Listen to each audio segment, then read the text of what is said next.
There are lots of indications now that there is a possibility, a very big possibility, of a great change in the atmosphere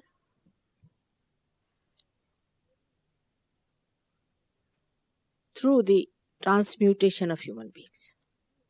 It's a big possibility. And this possibility has been very well now described by some people who are busy with finding out about horoscopes and things. I was amazed the other day that the star Pluto that has now appeared on the scene, that describing the qualities of this star Pluto. And they say that a transmutation should take place with this star. And a new change must come all over the world. It's such a beautiful description that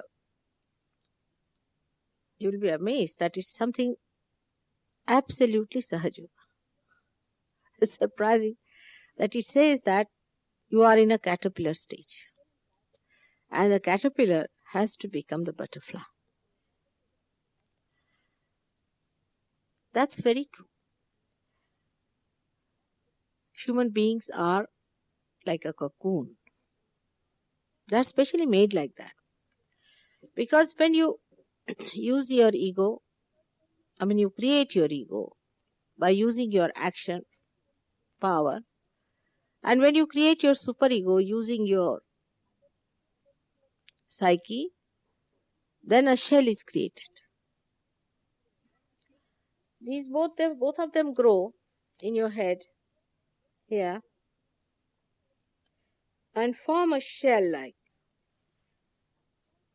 strong cocoon.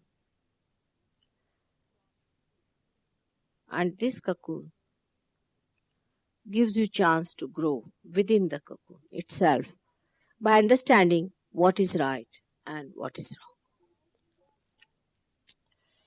Now, as we are either conditioned by our psyche or we are very ego-oriented, we start deciding about right and wrong through our idea of either the superego or the ego or the conditioning or the ego. Now we like something. For example, you like the decor of this house. Somebody might say it is very fussy, maybe. Somebody might say it is too sober. Somebody who likes, say, oak might say, oh, this is pine. I don't like pine. Like that, the opinion about anything can vary to any extent, depending on your likes, dislikes. Basically, we are made of three types of people, but they intermingle. And when they intermingle too much, then you get lots of permutations and combinations. And as you go on getting complex and complex, all these your judgments are influenced by that complex temperament that you have developed within yourself.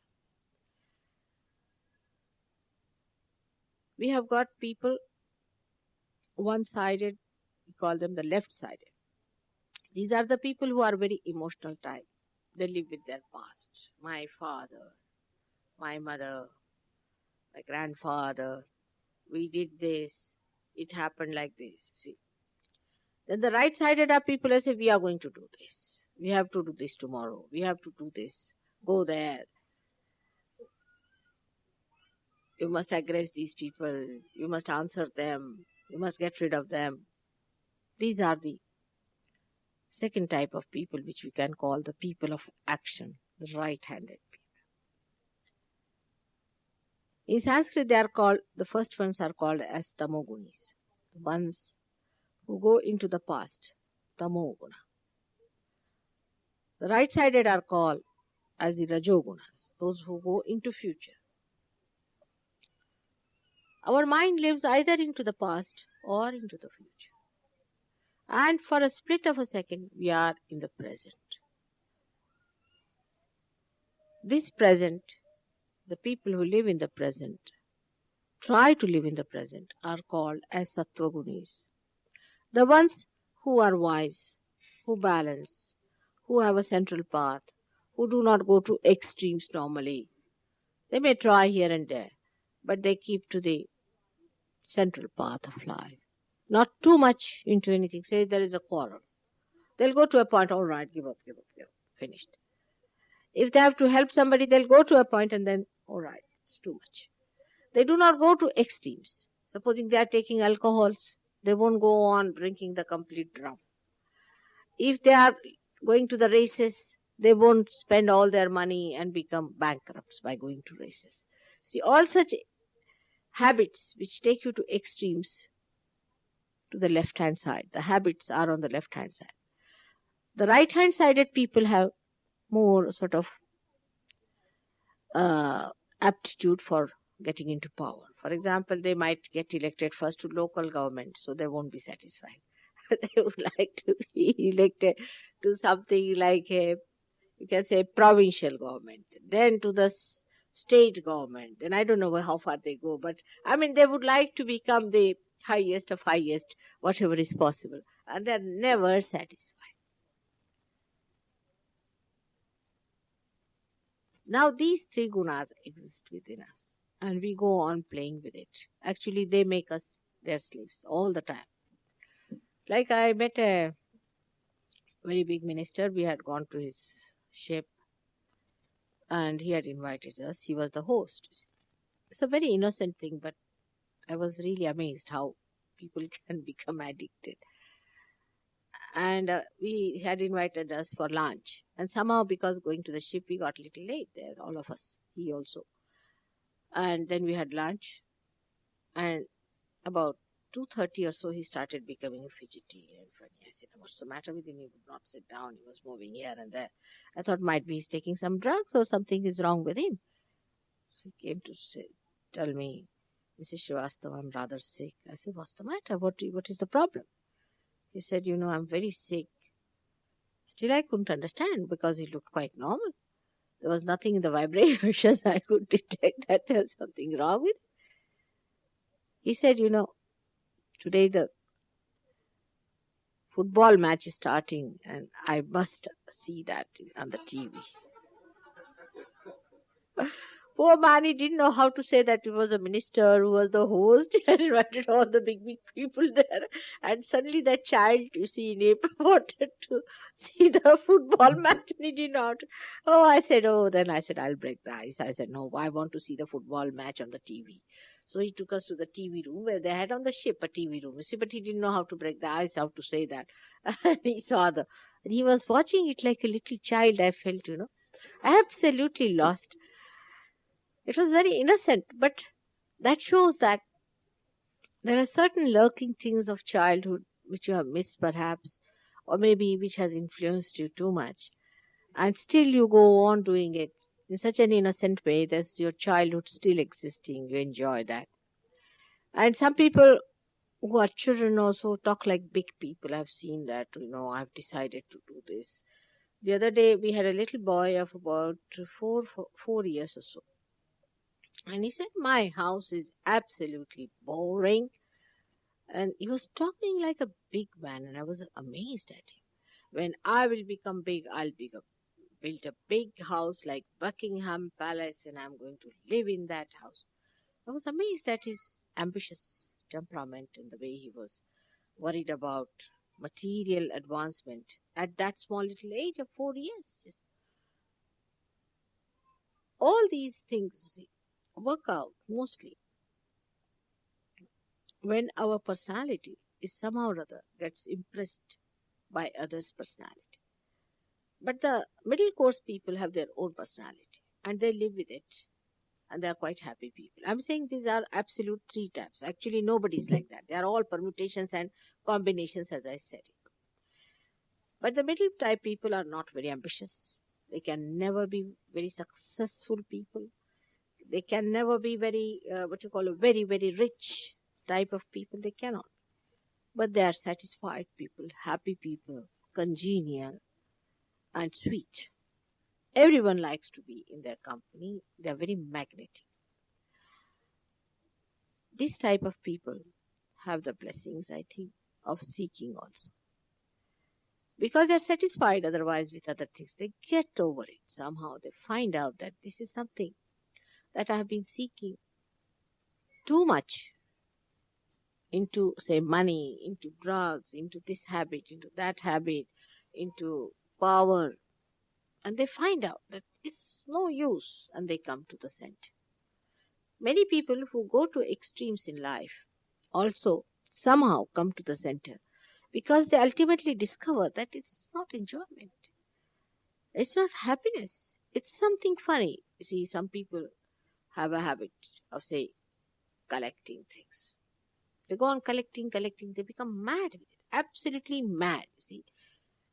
I mean, you can make out a collector very easily. He has a special type of a face, like that he's looking out. And very worried, because he's so worried about his possessions, whether he has insured them or not, and this has happened or not. It has to be fire insured, and I mean, sort of a very worried man, despite all the possessions he has. But a person can be just a collector for fun's sake. He's a center. He's the man with the center. Just for fun's sake. You see, anything to be done just for fun's sake, just for seeing it. Nothing so serious about it. Nothing so engrossing and throttling. Some people are really throttled. Absolutely, they feel they're choked up with it. And anything goes wrong, you see, they become absolutely white in the face, and the whole thing becomes like a shock to them. Now, as a person starts maturing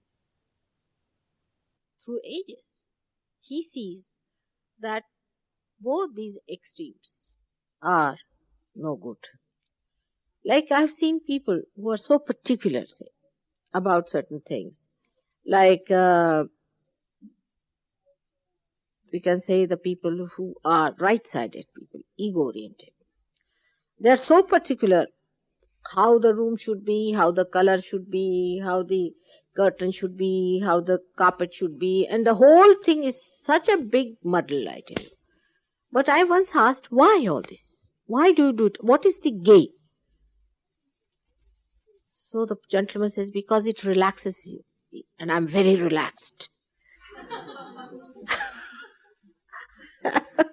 I said, the things that relax you are making you really very, very tense. You are not at all relaxed. On the contrary, you are so tense that this color is going out, or there's no carpet, or there's no curtain, or there's this thing. I mean, if you are relaxed, nothing will make you important. Nothing is important. And for that, you are so tensed up and so sometimes ugly, because I have seen people can be very harsh on all these things. I remember a lady had a carpet, and a little child came and spilled something. I mean, all these carpets, of course, can be cleaned, luckily. But the owner of the carpet was so furious. She first hit the child and said all kinds of things to the mother. And it was so painful. Only tears started rolling my eyes. Now this lady, the one whose child has spilled, is a rich family woman. She has no problem. And she said, I'll pay for your carpet. Now don't you worry, But she was so furious. And then, of course, one day later, she realized that she was very wrong. And she said, I'm sorry, I apologize. But I just let her. Why? Because she had given undue values to things which are useless. And she built it up within herself, this kind of a value system, which upset her. Suddenly she saw something so useless and frivolous happening there. And the whole inside came out like a very ugly personality. Otherwise she was very well dressed and very elegant, and everything fell off to pieces. And the ugliness inside came out. If you get attached to matter, you become that ugliness within yourself. Matter is one of the most horrible things one should get attached to. Absolutely the thing that you should never worry about. It always tries to dominate your spirit. Always tries to dominate your spirit. You become extremely ugly with your attachments to matter. The spirit is fighting the matter all the time. First of all, the matter gives you habits. Say you are used to a chair, you cannot sit on the ground. It dominates you all the time, and so secretly it crawls upon you that you do not know how it works out. I myself had one habit which I seldom take two habits really. When it's difficult for me, I'd have to remember that I better take this habit. And every day I do everything differently. I have no routine. I cannot have a routine. Find it impossible to train myself to have a routine because sometimes the routine can save time, I think. But I don't know. I somehow or other cannot take to routines also. But I had one habit. I discovered it that I must sleep with my hand under my pillow. Imagine. And one day I hurt myself. They couldn't put my hand there. I said, I can't sleep, otherwise I can sleep like a log of wood. I said, what's the matter with me? And I then realized that my hand was all the time going there, and whenever it went, it was feeling hurt, so it was coming. I said, look at that. I was amazed. Of course, next day I broke the habit. It's very simple. But one should see oneself, how you form habits. This is the habits that comes to you from previous life, or maybe the previous past that you have been living with. That's one thing, that habit. Another habit can come from ego. Not habit, but an ambition. Like a person who has lived with lot of riches and all that. He's not bothered as to what sort of place you are living in. He's not really bothered. If he's really lived in the best places. And if he has not formed the habit, that's one point. If he has not formed the habit, I know of some people who are extremely rich and they can live as they like. Really, they have been rich people, really. The richness has gone into them, I should say. That they are like kings, they are not bothered, nothing can dominate them. I know of someone who is he's also a Sahajogi. He is the judge of the Hague High Court and he's the chairman of that. And he's such a simple man that, you see, he'll wear his shoes and wipe it with the curtain somewhere and jump into his horrible bed, and he's a very, very, very, very, very rich man, into a bed which is like this. He's not bothered. And he's very handsome. So whatever he wears suits him all right. There's no problem. And he's least bothered as to what he wears and how he goes about. And somehow he's very well groomed. I don't know how. He's very well groomed. He appears to be very well groomed, despite the fact he doesn't pay much attention to this. Now, if he goes to somebody's house, he will never see what kind of a towel is there or what kind of a thing. His wife may notice, but he will never. He does not know. And he does not know which house we went to, what sort of things there were, whether the chair is comfortable or uncomfortable. He's just not bothered about these things, see? And he's a man who is so rich. He has palaces in India, palaces. But if you make him sit here, he'll just come and sit down, least bothered. He'll never feel that his dignity has been put down or he has been put to any trouble. Because the richness of the matter, the feeling of enrichment, the aesthetics, and the subtler feeling that you have mastered the matter, if it crawls into you, you become really the master of matter. It doesn't matter where you sleep, where you live. You may live in the greatest luxury, or if you have to live, you will live on the street. But you will not be bothered. You are the master of the whole thing. And nobody will know that this man is such a rich fellow or is in any way in this thing. I have seen one Englishman like that. Most surprising. I met him once just by chance.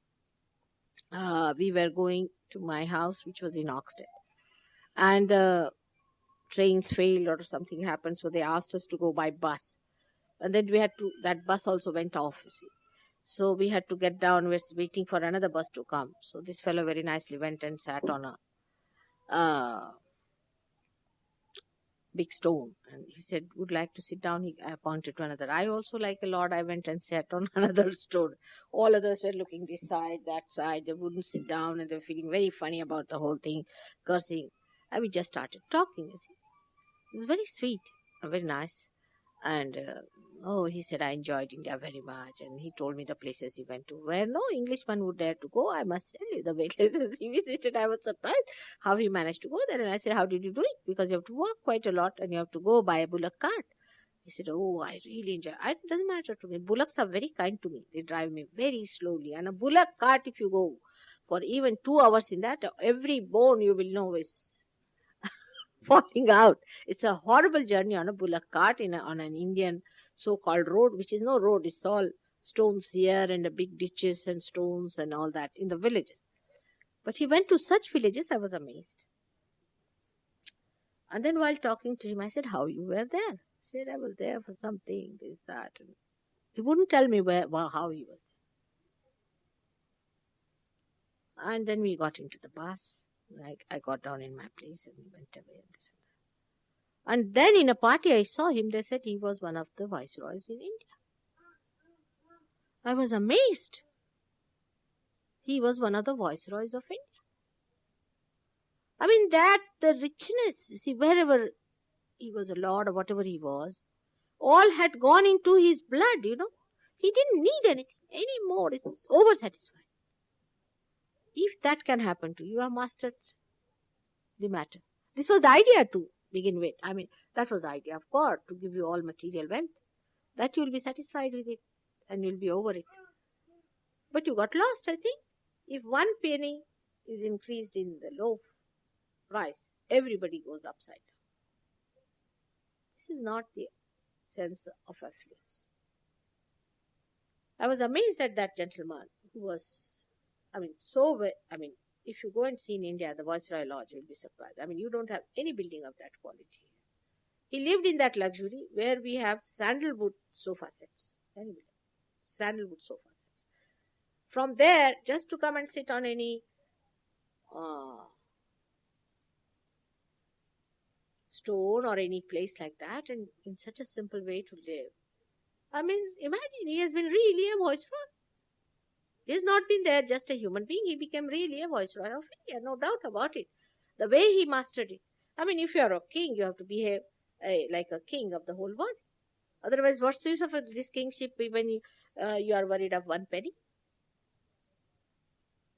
And this is what one has to learn from matter. But after realization,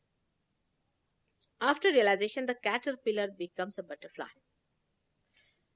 But I don't know why. Maybe this is the problem of the ego or whatever it is. The cocoon still sticks on and a person still wriggles out. I don't know why.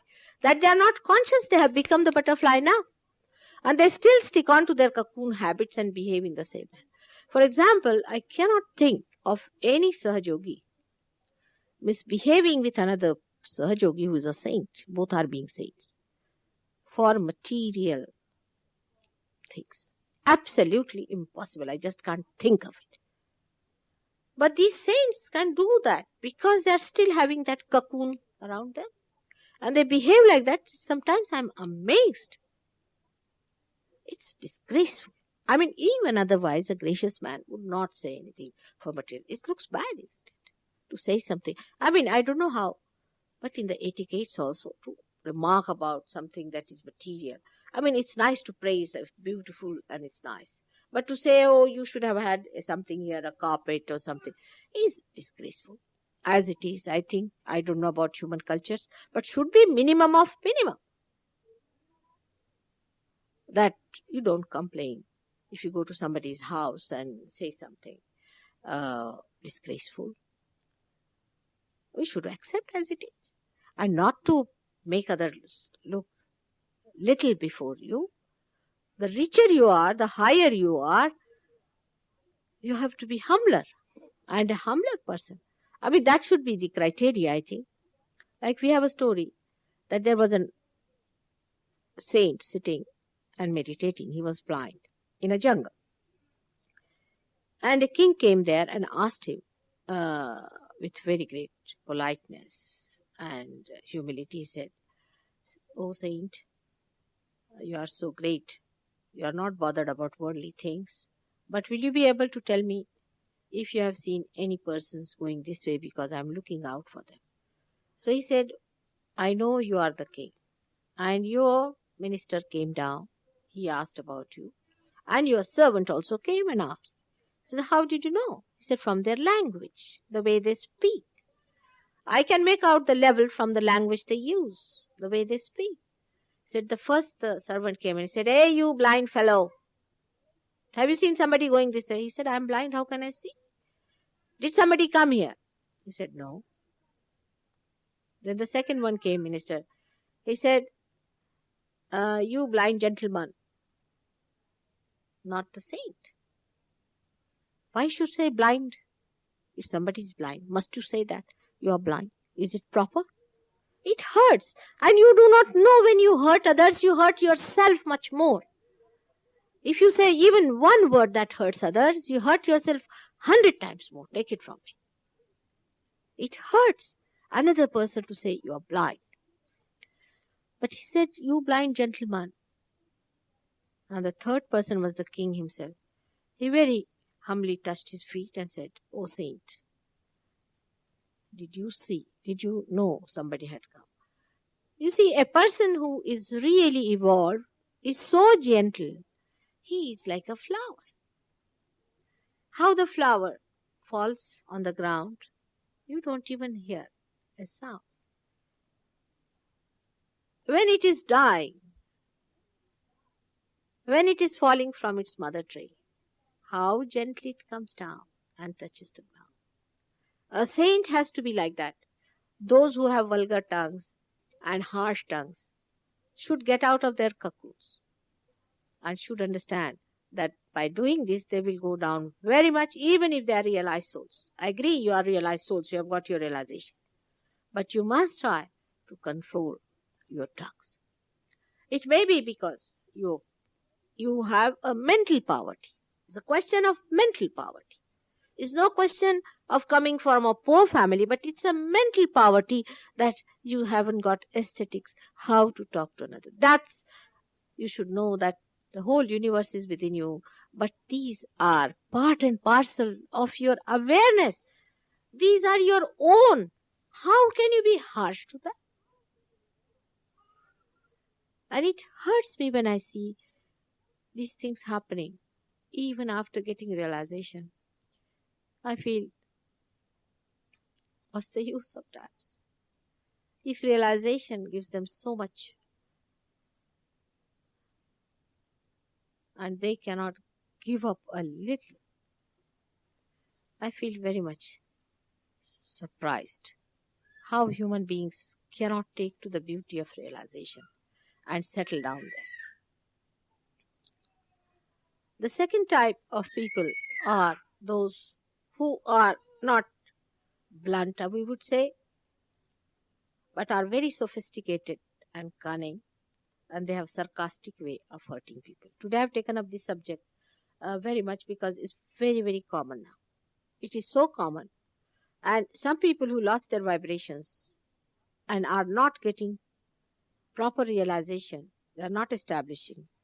One of the main reasons is that they are hurting each other very much, even now. Now these are the people who have developed a tongue which is like a snake. I don't know if snake speaks, but they say that snake has a bad tongue. But I don't know if it speaks at all. Only the human beings speak, and they have evolved methods of ruining themselves completely by saying something so very harsh. I mean, like a venom, it comes out. The whole fun of the world is lost. God has created this beautiful earth and this beautiful universe. He has created you to be the human beings. From amoeba to this stage, and today the time has come to become aware of Him, of His powers, with your spirit flowing it. You have to become your spirit now at this juncture. You must first decide that as soon as you become that, you are going to give up your caterpillar state. That has to be decided. So many have been realized in this country and in so many other countries. I wonder how many of them have understood that you are the flowers, and how the flower has to be fragrant. Are you that fragrant towards others? Unless and until such a decision is made. Of course, I must say the grace of God is so great that despite everything, people are getting realization. Imagine the Archbishop of Black Magic, who must have heard thousands of people, is also getting realization. Can you imagine? Tremendous things are happening. I am amazed at it. How these things are working out. The grace is working so quickly. So many people are getting realization.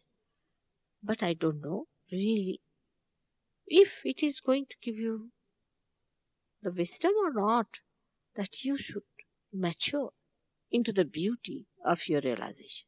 You are still the same. Then what's the use of getting realization if you don't want to change? After all, you wanted your realization just because you wanted to change. And it is the change of transmutation. So that some of you has to die. So the beauty comes up. And if that is not achieved, that we have not achieved the goal of self-realization, I feel that for all these years, whatever I have seen is such a tremendous grace flowing. Thousands of people getting realization in Indian villages.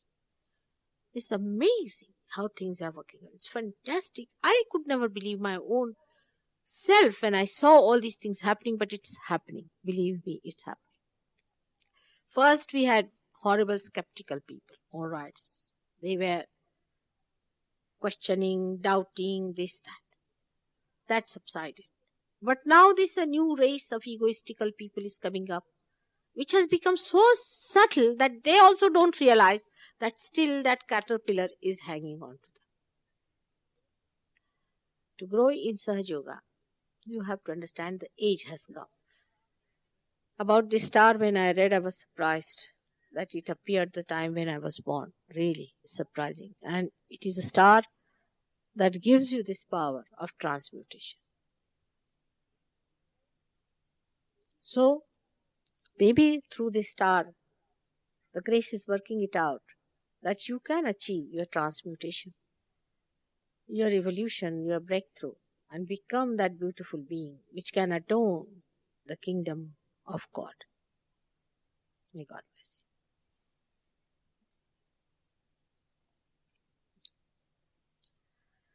you. Should we have a experience with the determination? All the Sahaja Yogis also must determine that for anything on the world, we are not going to hurt other people. Nothing is more important than human beings. What Christ has said, that you turn your another cheek if somebody slaps you on the one, it is for the Sahaja Yogis. All these things he has said for the Sahaja Yogis and not for other people. So we have to remember that we have to show others by our real transmutation, and a quick one. It is so slow that the movement of the earth may be seen, but not sometimes the movement of the Sahaja Yogis. It is that slow. The pace is so slow. You haven't got any place? You can come down here. Come along. There's a place here for you to sit down. Come along. Yes, there's place. Of course, those who can sit on the ground. Come along. That is true. Sit down. How are you? Good. Sit down. Come along. No. Come along. No. Mark, come along. Come here. You can sit here. Mark, you come here. I mean, in the door, you see, they are coming and hitting you. Better sit here. Be comfortable. Harry, you come this side. Where is Regis? Ask him also to come down. Come along. Come here. Regis, just come forward. Gavin, would you like to come? There's a lot of room. It's alright. Now anybody can give Gavin a seat because the lady won't allow him to sit here. That's good. I'm sorry there is no chart, otherwise I would have explained to you how this works out within us, how God has made us absolutely ready for our evolution, how it works spontaneously. I'm sorry for that, but I hope next time we'll be able to put the chart and I'll be able to explain to you. In any case, you should get from these people there are charts and things to read and to understand how we are made so beautifully and delicately within ourselves, and how we jump into a new awareness. It's so simple, so spontaneous, and so beautiful. Will you please put your hands like this towards me and close your eyes? School breeze is coming, no window is open. It's all right. That's from me. All right. Still on the. It's going to work out with everyone. Just put the hands like this. Now again, I would request you to say that I forgive everyone who might have hurt me. Just say. Because even when I was saying this, most of you have been thinking about how people have hurt you and not about how I have hurt others.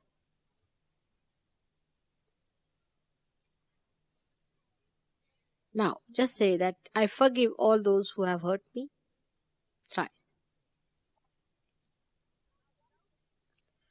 Now, without feeling guilty, this is very important. Thrice I say without feeling guilty, because feeling guilty is an escape. Just you have to say, ask God to forgive you if you have hurt others. Sahaja Yoga works on the power of love. And all angularities and all the thorns that make this force weak has to be discarded. Unless and until you have got this force flowing fully within you, you cannot achieve any heights in your evolution. So please ask for forgiveness. Say it thrice at least. If it is said about 10 times, it would be better, but at least thrice. Sahaja Yogi should say it 12 times, I think.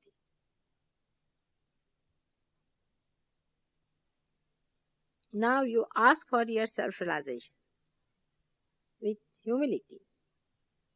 Paying attention to your heart, ask for your realization. You are entitled to it. But humility is important because you are asking for something so great that there should be some emptiness within you in which you receive it.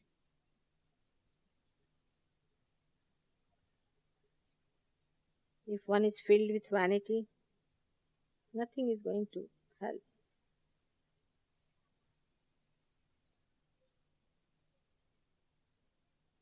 You should not feel guilty, as I said, or you can say thrice that I am not guilty is better.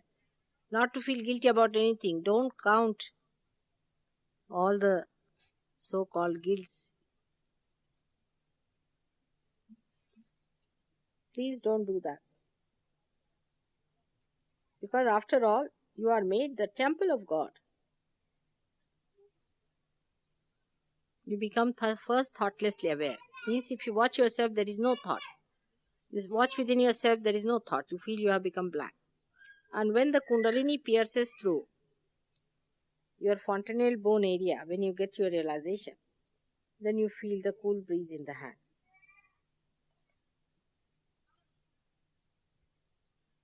Are you feeling good? Enjoy yourself. She's got it already. Are you feeling in the hand a cool breeze? Alright, just watch me here, little, without thinking. Just watch me here. Put your hand straight, little bit straight like this. You see all these centers must be exposed like this. Little bit. Close your eyes. Stretch your hands a little. You got it. Cool breeze in the hand, have you? Very subtle it is, very subtle. Keep your eyes shut. Start working out. It's a happening. It has to. It's good. All those who have got cold breeze, raise your hands. Yeah, great. It's all right. Do you feeling guilty, is it? I just say, Mother, I'm not guilty. That's all. Just say that. Now, what is there to feel guilty? You see, God is so great and He's ocean of forgiveness. What guilt can we have? What mistakes can we commit? We are nothing compared to Him. His love is so great. Better. Close your eyes. It will work out. Just say, I'm not guilty. It helps many people if they say. Will you say that too? I'm not guilty. It helps many people. General next to you, just in the head. It's hot. What about you? She's got it. Are you feeling anything in the hand? No. This lady? No. Watch here. You have to forgive yourself completely. Now, little bit. Close your eyes. Raise her Kundalini, Chandra. No. You didn't have. Watch me. Don't feel guilty. Got it? Not yet? You watch me. Have you been to some spiritualist? Some spiritualist?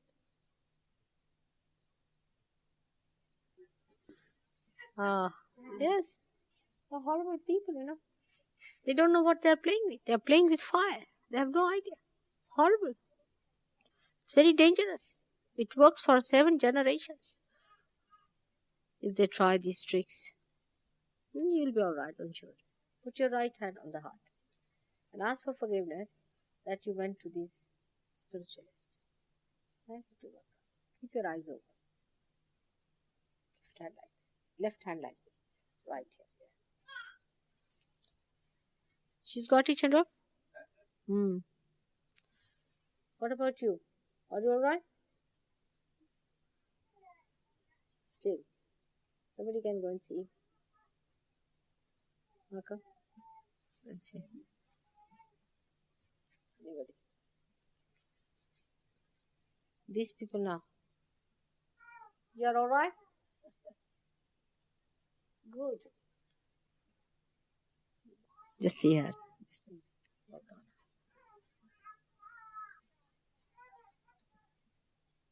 What's the matter? For the right hand.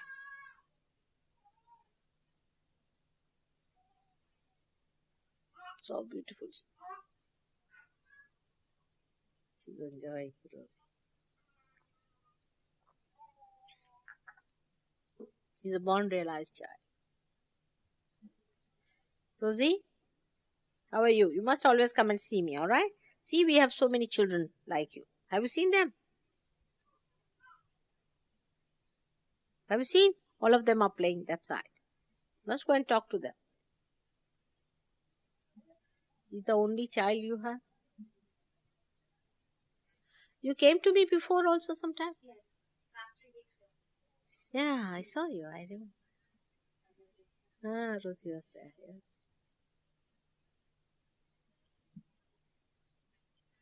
Is there some new person at the back? Huh? There's a lady there. Where? Let her come.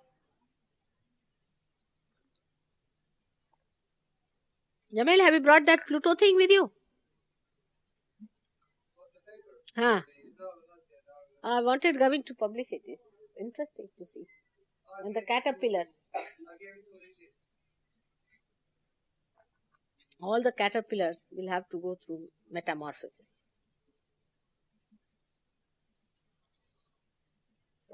And how do you do that, You have to hang them by their legs and pull it out.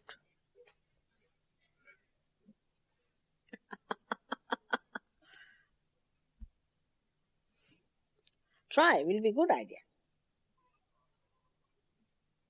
Come for the first time. You've been before? Got realization? Great. Then come along, sit down.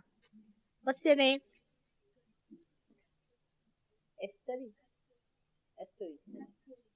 Kasturi. Right, sit down, sit down. You are an Indian?